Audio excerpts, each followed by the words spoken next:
ஒரு ரிவாயத்துல வருது, சுவனபதி சேர்ந்த பிறகு கூட பாமர மக்கள் நபிமார்களுடைய உலமாக்களுடைய தயவு தேவை உள்ளவர்களாகத்தான் இருப்பாங்க. சுவனபதி சென்ற பிறகும் கூட உலமாக்களுடைய தயவு தேவைப்படும்.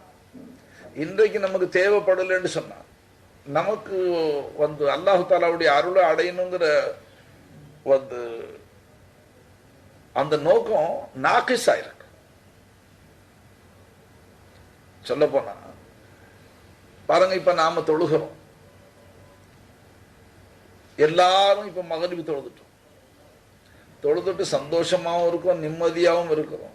ஆனா தொழுகை அல்லா இடத்துல கபூல் ஆச்சாங்கிறத பத்தி சிந்தனையே இல்லை. தொழுகையை அல்லாஹு தாலா குர்ஆன் ஷரீஃப்ல எங்கெல்லாம் அல்லாஹ் தொழுகையை சொன்னானோ, வஅகீமுஸ் ஸலாத்த, நீங்க தொழுகையை நிலை நிறுத்துங்கள் தான் சொன்னாங்க. தொழுவுங்கன்னு சொல்ல இல்லை, தொழுகையை நிலை நிறுத்துங்கள் சொன்னாங்க. தொழுகையை நிலை நிறுத்துறதுன்றா என்ன? அதுக்கு ஹதீஸ்ல ஃபிக்ஹ்ல விளக்கங்கள் வந்துடும். அப்ப தொழுகை அல்லாஹ் ஃபர்தாக்குறது, அல்லாஹ்வுடைய உத்தரவு. அப்ப அல்லாஹ்வுடைய ஒரு உத்தரவுக்கு செயல்படும் பொழுது அல்லாஹ் அந்த வேலையை எப்படி செய்ய சொன்னானோ அப்படி செய்யாம தன் மனம் போன போக்குப்படி சொல்லி செஞ்சுவிட்டு ஒரு மனுஷன் இது அல்லாஹ் உத்தரவு நான் கட்டுப்பட்டேன்னு சொன்னான், அவன் அல்லாஹ் பரிகாசம் பண்றான்னு அர்த்தம். உதாரணமாக நீங்க உங்களுடைய ஷைഖ் கொடுத்த ஒரு வேலை, ஷைഖ் கொடுத்த வேலையை அவர்கள் சொன்னபடி செய்யாம உங்க மன இச்சப்படி உங்க மன இஷ்டப்படி நீங்க நினைச்சபடி அந்த செய்தி செஞ்சுட்டு நான் ஷைഖுடைய உத்தரவு கட்டுப்பட்டேன் வழிபட்டேன்னு சொன்னா நிச்சயமா அது ஷைഖுக்கு வழிபட்டதாக ஆகும். மக்களை ஏமாறுறதுக்கு அது உதவும். அப்ப நம்மளுடைய தொழுகை சமுதாயத்தில் முஸ்லிமான மக்கள் தொழுகையாளிகளை ஏமாத்துறதுக்கு அது ஒரு நல்ல வசதியா. ஏன்னா பொதுவாக பள்ளிவாசல் ஒரு மனுஷன் காலையில எழுந்திருச்சான், அவனுக்கு முழுக்கு விதியாயிருக்கு, திரையில கலிதம் ஆயிடுச்சு, முழுக்கு விதியாயிருக்கு, அவனுக்கு தெரியல, துணியில காஞ்சி போச்சு தெரியல, பள்ளிவாசலுக்குள்ள போனா தொழுதுட்டான், சலாம் கொடுத்தான், வெளியில வந்துட்டான். அவனை பார்க்கக்கூடிய அந்த பள்ளியில தொழுது ஏனே 500 மக்கள் என்ன சொல்லுவாங்க? தொழுதான்னு தான் சொல்லுவாங்க. இப்ப அவன் தொழுத தொழுகைக்கு அல்லாஹ்கிட்ட கூலி இருக்கா தண்டனை இருக்கா? முழுக்கு விதியாயிருக்கு, அவன் பேர்ல முழுக்கு வாஜிபாயிருக்கு, குளிக்காம கொள்ளாம போய் உள்ள போயிட்டு வந்துட்டான். ஒரு மனுஷன் எல்லாரும் கூட பள்ளிவாசலுக்கு வந்தான், ஒதுவே இல்லை, அவனும் தொழுதுட்டான், வெளியில போயிட்டான். பார்க்கிறவர்களுடைய பார்வையில் அவன் யாரு? தொழுகையாளி. அல்லாஹ்வுடைய பார்வையில் அவன் தொழுகையாளி. அவன் தொழுகைக்கு தண்டனை இருக்கா? அந்த கூலி கிடைக்குமா? நண்பர்களே, நீங்க அதன் பக்கம் உங்களுடைய கவனம் இல்லாதனால ஆலிம்ஷா என்னத்துக்கு உலமாக்கள் என்னத்துக்கு எல்லாம் நாமளா நேரா போயிடுவோம் சொர்க்கத்துக்கு நினைச்சிட்டு இருக்கிறீங்க. பெரிய ஹதீஸ் ஷரீஃப்ல வந்திருக்கு, சுவர்க்கம் சென்றதற்கு பிறகு கூட மனுஷன் அங்கேயும் போய் உலமாக்களுடைய தயவை நாடியவனா, உலமாக்களுடைய தயவு தேவையுள்ளவனா தான் இருக்கும். ஏன்னா அவனுக்கு சொர்க்கத்துல போய் எப்படி பழகணும்னு தெரியாது, என்ன செய்யணும்னே தெரியாது, அங்கேயும் போய் முடிச்சுக்கிட்டு இருப்பான். அங்கேயும் போய் அவங்கள்ட்ட கேட்டுதாகணும் மசலான்னு எழுதியிருக்கிறான். அப்ப இந்த துனியாவிலேயே நாம் அவர்களை விட்டு தேழ்வையற்றவர்களாக இருக்கிறோம்னு சொன்னா நமக்கு மார்க்கத்தினுடைய பற்றுதல் குறைஞ்சு போச்சு, அல்லாஹ்வுடைய அச்சம் எடுபட்டு போச்சு, மார்க்கத்தை விளங்கி செயல்பண்ணுங்கிற ஆசை நம்மள இல்லை. அதனால அலட்சியமா வண்டி ஓடிக்கிட்டே இருக்கு. நீங்க நல்லா யோசிச்சு பாருங்க,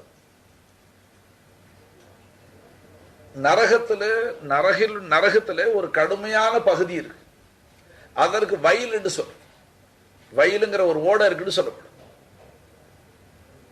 அந்த ஓடைய அதனுடைய கொடூரத்தை விட்டு நரகத்தினுடைய மற்றைய பகுதிகள் ஒரு நாளைக்கு 70 தடவை அல்லா இடத்துல பாதுகாப்பு தேடும்.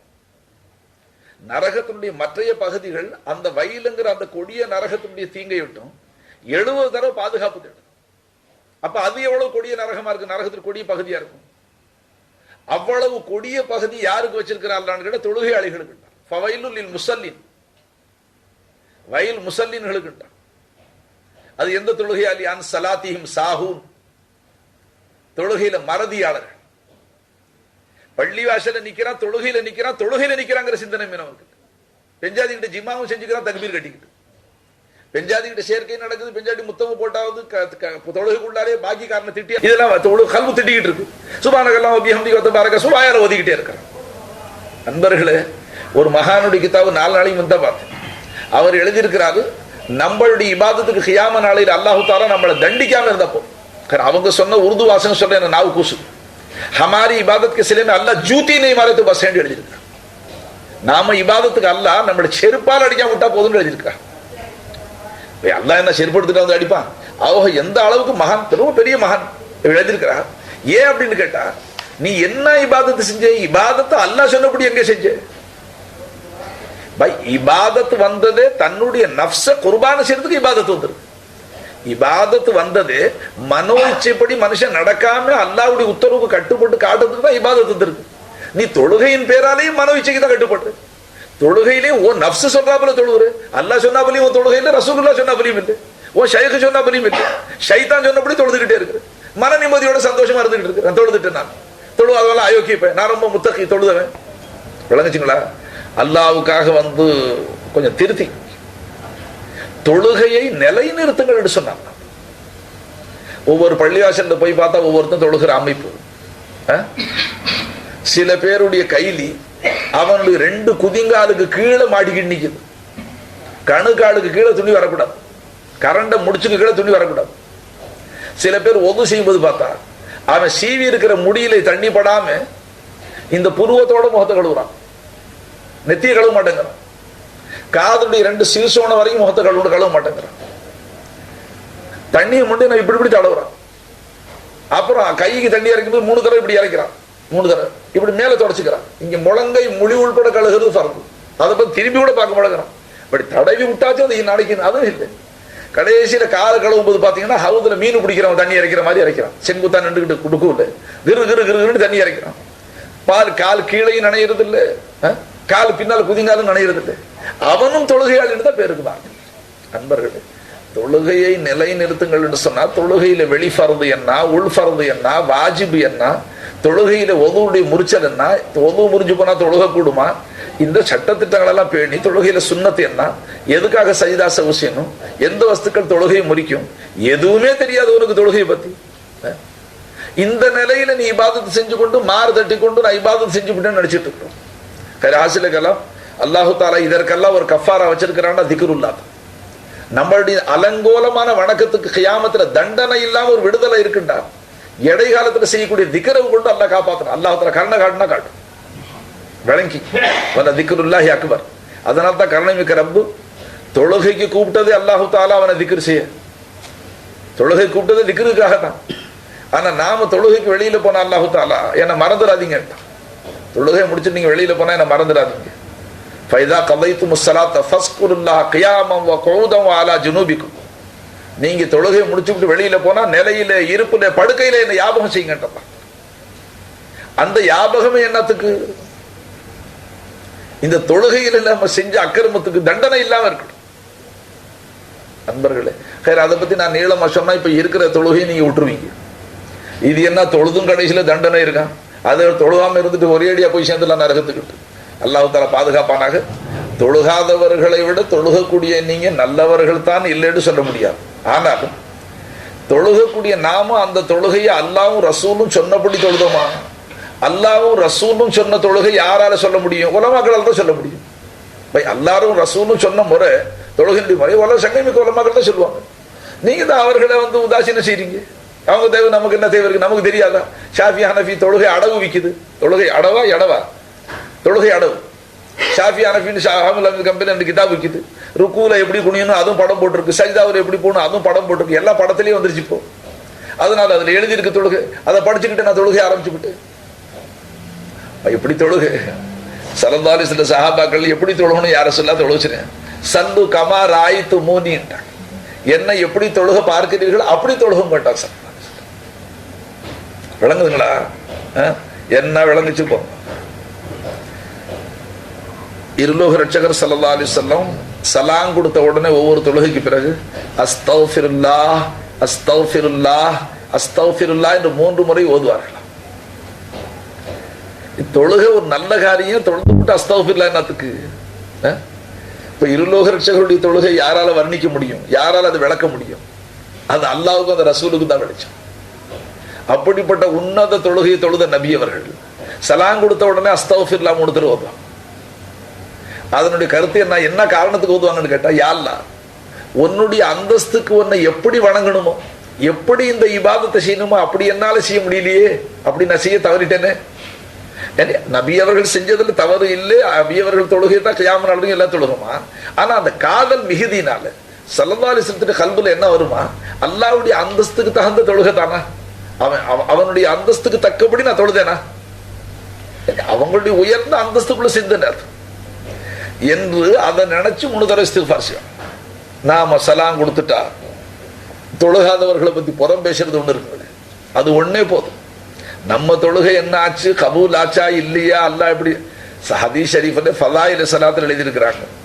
சஹாபாக்களை பார்த்து ஒரு நாள் ஸல்லல்லாஹு அலைஹி வஸல்லம் சொன்னாங்க, இன்றைக்கு நீங்க தொழுத தொழுகையில 1/6 கபூல் ஆச்சு. யாருடைய தொழுகை அது? ஜிஹாதுல கழுத்தா இருக்கிற இடத்துல தொழுதாங்களே அந்த மகான்களுடைய தொழுகை. தொழுகையில அம்பு தச்சா உணர்வு இல்லையே, அம்பு தைக்குதுங்கிற உணர்வே இல்லையே, அப்படி பரவச நிலையில தொழுதார்கள் அவர்களுடைய தொழுகை. அந்த தொழுகையை பத்தி ஸல்லல்லாஹு அலைஹி வஸல்லம் சொல்லும் போது இன்னைக்கு உங்க தொழுகை 1/6 கபூல் ஆச்சுட்டேன். நாம என்ன, நம்ம ஹகீகத் என்ன, பெருமை வேற கல்வில பெரிய இபாதத்தை செஞ்சுட்டு ஆபிது வணக்க வாழி என்றோம். என்ன வணக்கம் செய்யறோம் நம்ம வணக்கம். அதனால தான் அந்த மகான் ஹமாரி இபாதத் கே சிலே மே அல்லாஹ் ஜூதி நஹீ மாரே தோ பஸ் எழுதிருக்கான். அல்லாஹ் நம்மளை அடிக்காம தண்டிக்காம விட்டா போதும் எழுதிருக்கான். ஏன்னா அந்த வாசகம் டேபிள் அந்த ஜூதிங்கிற வாசகம் பதிவாகுது, கேட்கிறவங்களுக்கு அது மனசங்கட மாதிரி கிதாபுல இருக்கு. அந்த மகான் சொன்னது நான் நக்கல் செய்யறேன். ஆனா இப்ப நான் சொன்னது கொண்டு நீங்க என்ன விளங்குவீங்க? இப்ப நம்மளுடைய ஷைக்கு சொல்ற இந்த அமைப்பு பார்த்தா அதுக்கு தப்லீக் இஸ்திமாவுல வேணும். அங்கே தான் ஹல்கா தாலீம்ல உட்கார வச்சு அத்தையாத்து தொழுகிற முறை எல்லாம் கத்துக் கொடுக்குறாங்க. தரீகத்து இஸ்திமாவுல என்ன தொழுகை எப்படி நம்ம கத்துக்க முடியும்? இப்படி ஒரு சாராருக்கு சிந்தனை. ஏன்னா தப்லீக் இஜ்திமாக்கள் தொழுகையை நல்லா அழகா கத்துக் கொடுக்குறாங்க. தொழுகாத ஒரு மனுஷன் தப்லீக் சேர்ந்து 40 நாளைக்கு சுத்திட்டு வந்தா அழகா தொழுகை கத்துக்கிட்டு வரான். படிப்படியா திருத்தி அல்லாஹு தாலாவுடைய அருளை அடைவதற்கு இபாதத்தும் காமிலா தான் இருக்கணும். நாகிசான இபாதத்தை கொண்டு அல்லாஹ்வுடைய அருளை நீங்க சம்பூர்ணமா அடைய முடியாது. இப்ப நான் சொன்ன சின்ன உதாரணத்தை விளங்கிட்டேன். நான் ஒரு வேலை சொன்னேன், தங்கள்கிட்ட வேலை செஞ்சுட்டீங்க. ஆனா நீங்க செஞ்ச வேலையை பார்த்தா உங்க பேர்ல வருத்தம் வருத்த தவிர கோபப்படுற மாதிரி இருக்க தவிர சந்தோஷப்படுற மாதிரி இல்லை. நீங்க உங்களை ஆத்திக்கிட்டு உட்கார்ந்து இருக்கிறீங்க, ஷேக் சொன்னபடி நான் செஞ்சுட்டேன். நண்பர்களே, ஷேக்கு சொன்னபடி செய்யாம ஷேக்குடைய உத்தரவை தன்னிச்சைப்படி செஞ்சு அவர்களுக்கு வெறுப்பு உண்டாக்குற பாருங்க, அது ரொம்ப பெரிய குத்தம். அல்லாஹ் ஃபர்லாக்குன்னு அந்த தொழுகையை, இந்த தொழுகையை என்னுடைய ரசூலு காட்டி கொடுக்கிற முறையில தொழுகுங்கன்னு அல்லாஹ் சொன்ன. அந்த முறையை கடைபிடிக்காம மனம் போன போக்குப்படி தொழுது விட்டு பள்ளிவாசல் 5 வேளை போயிட்டு வந்து நான் தொழுகையா மக்களுக்கு மத்தியில தொழுகையாளியா இருக்கிறேன், மக்களுக்கு மத்தியில எல்லாம் இருக்கிறான். இந்த தொழுகையை அல்லாஹ் கபூல் செய்யணுமே என்ற கவலையோட தொழுதா நம்ம உள்ளபடி தொழுகை சம்பந்தமான விஷயங்களை படிக்கத்தான் செய்யும். ஃபர்து, உள் ஃபர்து என்ன, வெளி ஃபர்து என்ன, வாஜிப் என்ன, சுன்னத் என்ன, மொக்கதா என்ன, மக்ரூஹ் என்ன, இதெல்லாம் கவனிப்போம். எந்த கருமங்களால தொழுகை முறியுது, எந்த கருமங்களால ஒது முறியுது, எந்த கருமங்களால முழுக்கு வாஜிப் ஆகுது, என்னென்ன செஞ்சா முழுக்கு நிறைவேறுது, எதை பத்தியும் கவலையிட்டு நல்ல வாலிபர்களாக இருக்கிறாங்க, நெயில் பாலிஷ் அடி வச்சிருக்காங்க, ஒதுவும் கூடாது முழுக்கும் கூடாது மார்க்க சட்டப்படி. அப்ப மார்க்க ஞானத்தை பத்தி மக்களுக்கு கவலை இல்லாம இருக்கு. ஆனா ஒரு ஷோ இருக்கு நம்ம என்ன, எல்லாரும் பள்ளிவாசலுக்கு போயிட்டு நம்ம தொழுதுட்டு வந்துட்டா தொழுகையாளின்னு மக்கள் சொல்லத்தான். அன்பர்களே, தொழுகை அல்லா இடத்துல கபூல் ஆகணும். ஹஸரத் அவர்கள் போன நோக்கம் அவங்க வேற ஒரு நோக்கத்துல சொல்லியிருக்கலாம். ஆனா அவங்க சொன்னதை வச்சு என் கல்வில இதான் வந்துருச்சு. நம்மளுடைய தொழுகை இப்படி இருக்கு, என்ன ஆகும் கியாம நாளையில் அல்லா இடத்துல? என் அந்தஸ்துக்கு தகுந்தாப்புல தானே கொடுத்து. ஏன்னா ஹதீஸ் ஷரீஃபில் வருது, நீங்க ஒரு ஏழைக்கு ஒரு துணி, சட்டை துணி கொடுக்குறீங்க, ஏழைக்கு ஒரு சட்டையோ துணியோ துண்டோ கொடுக்குறீங்க. ஆனா அது அறவே உபயோகத்துக்கு லாயக்கு இல்லாத அளவுக்கு கந்தையா இருக்கு. அவன் வாங்கி மேல போட்டிக்கிற அளவுக்கோ முகத்தை தொடச்சிக்கிற அளவுக்கோ இல்லாம ரொம்ப கந்தையா போய் கொடுக்குறீங்க. அந்த மாதிரி துணி அந்த ஏழை வாங்கினா எரிப்பி அது திறந்து பார்த்துட்டு உங்க மூஞ்சில தூக்கி எரிஞ்சிருவாங்க. அந்த மாதிரி சிலருடைய தொழுகை அவருடைய முகத்துல வீசி எரியப்படுதுன்னு வந்திருக்கு ஹதீஸ். இதெல்லாம் நினைச்சு நாம பயப்படணும். தொழுதுக்கு பிறகு யா அல்லாஹ், நான் மார்க்க ஞானம் மற்றவன் ரப்பே, எனக்கு மார்க்கம்னா தெரியல, தொழுகண்டா என்னன்னு தெரியல, அது தொழுகிற முறை தெரியல, எவ்வளவு அலங்கோலமா தொழுகிற அல்லா, இதுக்காக என்னை தண்டிச்சு விடாத கியாம நாளையில அல்லா என்று அல்லா இடத்துல சதா இஸ்திக்ஃபார் செஞ்சு கொண்டு கெஞ்சி கொண்டு அவனை திக்ர் செஞ்சு கொண்டு இருந்தால் ஒரு கால் அல்லாஹு ஜல்ல ஷானஹு தஆலா நம்மளை கருணை காட்டக்கூடும். அதனால வெற்றி கிடைக்கும். நாம இந்த நம்மளை நாம ஏமாத்தி கொண்டு இருக்கிறது விளங்காம இருக்கு. இது குரூர்னு சொல்லும். அதான் விளங்குச்சுங்களா? அப்ப ஹஸரத் ஒரு உதாரணம் ரொம்ப அழகா சொன்னாங்க. நாம இட்லி தோசை சுடுறதுக்காக மாவை அடுப்புல விறகு வச்சு அடுப்பை மூட்டி தான் இட்லி தோசை சுடும். இல்லைன்னா எலக்ட்ரிக் குக்கர்ல, இல்லைன்னா ஸ்டவ் குக்கர்ல. ஆக எதுலயும் அனல் வேணும், உஷ்ணம் வேணும். அவங்க சொன்னா ஃபைசான ஹராரத், அந்த சூடு தாக்கணும். இப்ப சூடு தாக்குனா தான் இட்லி தோசை சுடலான்னு சொன்னா, அதுக்காக மனுஷன் மாவை கொண்டு போய் அடுப்புல கொட்டி விட்டான்னா அடுப்பு வந்து போயிடும். அப்ப இடையில கட்டாயம் ஒரு தடுப்பு வேணும். அதுக்கு இந்த தோசை கல்லு இட்லி சட்டின்னு சொல்லணும்னு சொன்னாங்க. அது இல்லாம முடியாது. அதே மாதிரி அல்லாஹ்வை அடைவதற்கு அல்லாஹு தஆலா அவன் நூரே முத்தலக், இது நூரே மஹஸ். நாம ஹாக்கி, அதாவது நாம துல்மத் மஹ்லூக் வந்திருக்குங்களே, துல்மத்தை மஹஸ்ன்னு சொல்லும். அப்போ இவர்கள் அல்லாஹ்வை அடைகிறதுன்னு சொன்னா கட்டாயமாக இடையில தடுப்பு வேணும். அது எல்லோக ரட்சகர் ஸல்லல்லாஹு அலைஹி வஸல்லம் அவர்கள் இறுதி நபியாகவும் ஆதம் அலைஹிஸ்ஸலாம் அவ்வல் நபியாகவும் ஆக 1,80,000 நபிமார்கள் பூமியில வந்துட்டு போயிட்டாங்க. இப்போ ஸல்லல்லாஹு அலைஹி வஸல்லம் அவர்களுக்கு பிறகு அவங்களுடைய வாரிசுகளான உலமாக்கள் கியாம நாள் வரைக்கும் அல்லாஹ்வுடைய பொருத்தத்தை அடைவதற்கான மார்க்கத்தை வழிமுறைகளை காட்டிக்கொண்டே இருப்பாங்க. அப்போ அல்லாஹ்வுடைய பொருத்தத்தை அடைவதற்காகத்தான் தொழுகை, நோன்பு, ஜகாத்து, ஹஜ் எல்லாம் வைக்கப்படும். அப்போ இந்த வணக்கங்களை தன் இஷ்டப்படி ஒரு மனுஷன் செய்யறான்னு சொன்னா தண்டனை வரும்.